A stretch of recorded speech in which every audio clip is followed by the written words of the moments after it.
ఇంటింటి రామాయణం ఈ రోజు ఎపిసోడ్ ఫుల్ కామెడీగా ఉంది. తన లేడీ బాస్ చాముండేశ్వరి వస్తుందనే భయంతో వ్రతానికి పరిగెత్తుకుంటూ వస్తాడు అక్షయ్. అనుకున్నట్లుగానే బాస్ డైరెక్ట్ గా అక్షయ్ ఇంటికి వస్తుంది. దాంతో తన ఫ్యామిలీ మొత్తాన్ని అక్షయ్ పరిచయం చేస్తాడు. అంతేకాకుండా తన భార్య అవనిని కూడా ప్రేమగా పరిచయం చేయాల్సిన పరిస్థితి వస్తుంది. కాని అవని మాత్రం నేను రాను అంటూ మొండిపట్టు పడుతుంది. దాంతో అక్షయ్ తెగ బ్రతిమలాడతాడు. ఇలా ఈ రోజు ఎపిసోడ్లో పూర్తిగా ఏం జరిగిందో చూద్దాం. అవనిపై ఇష్టమొచ్చినట్లు కూసిన అమ్మలక్కల భరతం పడుతుంది పార్వతి. ఏం కూశారే, మీ బతుకులు నా కోడలి కాలి గోటికి కూడా సరిపోవు అంటూ వాయించి పారేస్తుంది పార్వతి. ఈ సీన్ చూసి పల్లవి శ్రేయల మాట పడిపోతుంది.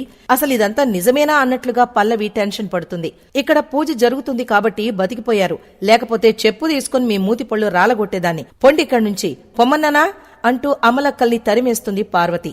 ఇక ఈ సీన్ అవ్వగానే కమల్, శ్రీకర్ విజిల్స్ వేస్తూ క్లాప్స్ కొడతారు. సూపర్ అమ్మా, సూపర్, నా రోమాలు నిక్కబడుచుకున్నాయి, ఇప్పటికీ వదినని నువ్వు అర్థం చేసుకున్నావు, మీరెప్పుడు ఇలాగే కలిసి ఉండాలి అంటూ పార్వతి నుదుట ముద్దు పెట్టి తన సంతోషాన్ని వ్యక్తం చేస్తాడు కమల్. ఆ మాటలకు పార్వతి నవ్వుకుంటూ అవని వైపు చూస్తుంది. అవని ఆనంద భాష్పాలతో పార్వతి వైపు చూస్తుంది. ఎన్నాళ్లకు అవనిని పార్వతి అర్థం చేసుకుందని రాజేంద్ర తెగ సంబరపడిపోతాడు. ఇలా ఈ సీన్ అయితే మామూలుగా లేదు, అదుర్స్ అనిపించింది. మరోవైపు భానుమతి తన భర్త ఫోటో చూస్తూ మాట్లాడుతూ ఉంటుంది. ఏమయ్యా, అవని మంచిది, అవనిని తిట్టొద్దు, అవనిని పార్వతిని కలపడానికి ప్రయత్నించు అని నాకు చెప్తూ ఉండేవాడివి కదా.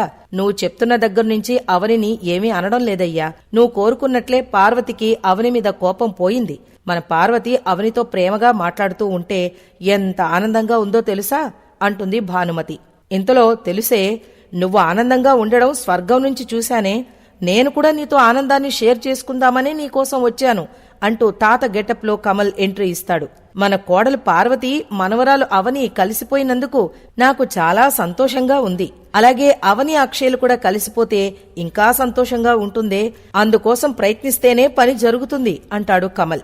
నేను చెప్పిన మాట విని అవని అక్షయ్లను ఇంటికి తీసుకొచ్చేశావు కదా, అయితే వాళ్లు ఒకే దగ్గరున్నా వాళ్ల మనసులు మాత్రం దూరంగానే ఉన్నాయి. అవి కలవడానికి నువ్వు చాలా ప్రయత్నం చెయ్యాలి అని కమల్ సలహా ఇస్తాడు. ఏమయ్యా, నాదో చిన్న కోరికుంది, తీరుస్తావా? నాకు స్వర్గం చూడాలనుందయ్యా, ఓసారి నన్ను తీసుకెళ్లరు అని భాను అడుగుతుంది. అది కుదిరే పని కాదే భాను, మాటిచ్చాను కాబట్టి ఇచ్చిన మాట నిలబెట్టుకోక తప్పదు అని భానుమతి గొంతు పిసుకుతాడు కమల్. ఏమయ్యా, స్వర్గం చూపించమంటే గొంతు పిసుకు చంపేస్తున్నావేంటి అని భానుమతి బెదిరిపోతుంది.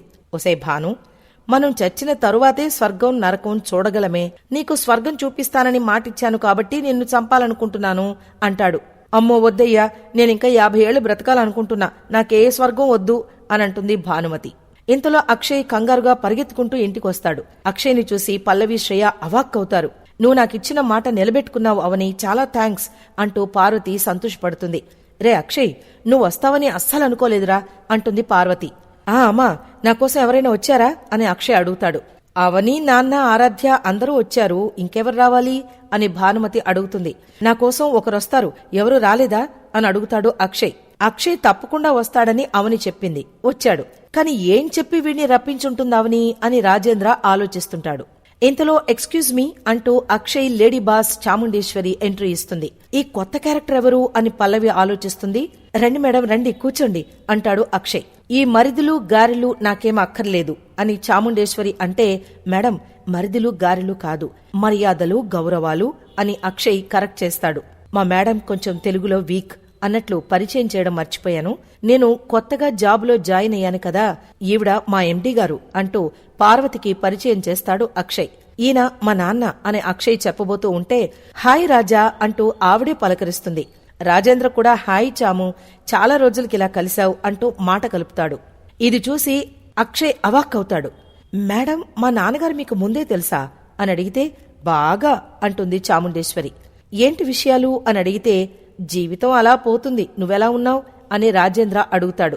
మనం చాలా విషయాలు మాట్లాడుకోవాలి. అక్షయ్, మీ పేరెంట్స్ అయిపోయారు, నెక్స్ట్ ఎవరు అంటుంది. దాంతో తమ్ముళ్లను, తమ్ముళ్ల భార్యలను పరిచయం చేస్తాడు అక్షయ్. మరి వాళ్ళెవరు అని అడిగితే, ఆమె నా చెల్లెలు, అతను నా చెల్లి భర్త అంటాడు. చెల్లి భర్త అంటావేంటి, బావానో బావగారానో చెప్పాలి కదా అని చాముండేశ్వరి అడుగుతుంది. అదే నా బావ భరత్, ఈ పాప నా కూతురు మేడం అని పరిచయం చేస్తాడు. అందరినీ పరిచయం చేశావు, నీ భార్యని పరిచయం చేయలేదే, చెయ్యి అని చాముండేశ్వరి అడుగుతుంది. అమ్మా అవని ఎక్కడా అని పార్వతిని అడుగుతాడు. ఏమరా లోపలికెళ్ళినట్టుంది, కిచెన్లో ఉందేమో అంటుంది పార్వతి. ఇంతలో ఏమండి ఏంటండి ఆవిడ మీరు పేర్లు పెట్టుకుని పిలుచుకుంటున్నారేంటి అని పార్వతి రాజేంద్ర చెవిలో గుసగుసలాడుతుంది. తప్పేముంది అంటాడు రాజేంద్ర. అంత క్లోజ్ గా పిలుచుకుంటున్నారంటే మీ ఇద్దరికి మంచి పరిచయాలే ఉన్నట్లున్నాయి అని పార్వతి అలుగుతుంది. అవును, మేమిద్దరం చాలా క్లోజ్. నేను కాలేజీ చదువుతున్న రోజుల్లో ఆవిడ నా ఫ్రెండ్ అంటాడు. అబ్బో, ఫ్రెండ్షిప్ మాత్రమే కదా అని పార్వతి అడిగితే మీ ఆడాళ్లు ఆడాళ్లే అని రాజేంద్ర సెటైర్ వేస్తాడు. మీ మగాళ్లు కూడా మగాళ్లే అని అంటుంది పార్వతి. అవని అంటూ కిచెన్లోకి వెళతాడు అక్షయ్. పిలిచారా అండి అని అడిగితే ఎన్నిసార్లు పిలవాలి వినబడట్లేదా అంటూ చిరాకు పడతాడు. పని ధ్యాసలో పడిపోయాను కదా వినిపించలేదండి అంటుంది. సరేరా అంటూ అవని చేయి పట్టుకుంటాడు. ఎక్కడికి అని అడిగితే మా ఎండి గారికి నిన్ను పరిచయం చెయ్యాలి అంటాడు. ఆవిడకు నన్ను పరిచయం చేయడం దేనికి, నేను రానండి బిజీగా ఉన్నానని చెప్పండి అంటుంది. నీ దగ్గరకొచ్చి మాట్లాడుతున్నానని బెట్టి చేస్తున్నావా అని అక్షయ్ అంటే నాకు రావడం ఇష్టం లేదు అంటుంది. ఆవిడ ఫీల్ అవుతారవని అంటాడు. నా ఫీలింగ్స్ తో మీకు అవసరం లేనప్పుడు ఆవిడ ఫీలింగ్స్ తో నాకు పనేంటి, నేను రాను అనంటుంది అవని. ఒక్కసారి రావని ప్లీజ్ అని బ్రతిలాడతాడు అక్షయ్. మీరు వ్రతానికి పిలిస్తే రాలేదు, ఇప్పుడు మీరు పిలిస్తే నేనెందుకు రావాలి? ఆ ఊరికి ఈ ఊరు ఎంత దూరమో ఈ ఊరికి ఆ ఊరు అంతే దూరం అని అంటుంది. రే అక్షయ్, మేడం గారు పిలుస్తున్నారా అని అంటాడు రాజేంద్ర. మా మేడం పిలుస్తున్నారు, నేను వెళితే నీ వైఫ్ ఎక్కడా అని అడుగుతారు అని అక్షయ్ టెన్షన్ పడతాడు. అడిగితే చెప్పండి మేం చాలా రోజుల నుంచి కలిసి ఉండట్లేదు అని అంటుంది అవని. మనం కలిసి ఉండట్లేదన్న విషయం ఆవిడికి తెలీదు అంటాడు. ఇప్పుడు చెప్తే తెలుసుకుంటారు కదా, ఎప్పుడైనా తెలియాల్సిందే కదా అని అంటుంది. ఆవిడికి తెలిస్తే బాగోదవని, ఒక్కసారి రా ప్లీజ్ ప్లీజ్ ప్లీజ్ అంటూ అక్షయ్ బ్రతిలాడతాడు. ఎంతగా రిక్వెస్ట్ చేస్తున్నారు కాబట్టి నేను రావాలంటే ఒక కండిషన్, మీరు నాకు ఐ లవ్ యూ చెప్తే వస్తాను అంటుంది అవని. ఏంటి ఎక్స్ట్రాలా అని అడుగుతాడు అక్షయ్. మీరు ఎక్స్ట్రాలనుకున్నా ఇంకేమనుకున్నా నాకు అనవసరం, చెప్తే వస్తాను లేకపోతే రాను, మీ ఇష్టం, మీదే ఫైనల్ అంటుంది. సరే ఐ లవ్ యూ చెప్పాను కదా రా అంటాడు. హలో, ఐ లవ్ యూ అనేది ఫ్లవర్ ఇచ్చి స్మూత్ గా చెప్పాలి, అసలు చెప్పిన దాంట్లో ఫీలే లేదు అంటుంది.